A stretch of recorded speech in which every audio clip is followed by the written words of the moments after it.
He has the most who is most content with the least. Diogenes of Sinope, 404–323 BCE. Plato once described Diogenes as a Socrates gone mad. Although this was meant as an insult, it is not far from the truth.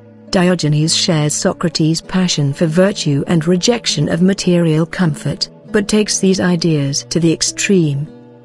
He argues that in order to lead a good life, or one that is worth living, it is necessary to free oneself from the external restrictions imposed by society, and from the internal discontentment that is caused by desire, emotion, and fear.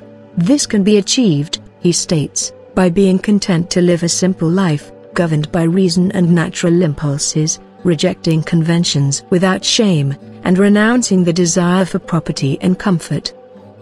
Diogenes was the first of a group of thinkers who became known as the Cynics, a term taken from the Greek kynikos, meaning dog-like.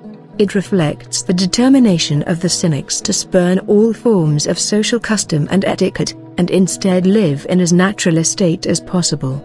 They asserted that the more one can do this, as Diogenes himself did by living a life of poverty with only an abandoned tub for shelter, the nearer one will be to leading the ideal life.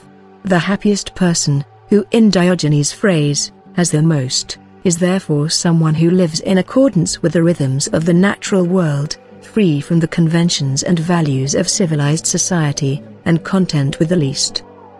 In context, branch, ethics. Approach, Cynicism. Before. Late 5th century BCE Socrates teaches that the ideal life is one spent in search of truth. Early 4th century BCE Socrates' pupil Antisthenes advocates an ascetic life, lived in harmony with nature. After c. 301 BCE influenced by Diogenes, Zeno of Citium founds a school of Stoics. 4th century Street. Augustine of Hippo denounces the often shameless behavior of the Cynics, although they become the model for several ascetic Christian orders. 1882 Friedrich Nietzsche refers to Diogenes and his ideas in The Gay Science. Rejecting worldly values, Diogenes chose to live on the streets. He flouted convention by eating only discarded scraps and dressing, when he actually bothered to do so, in filthy rags.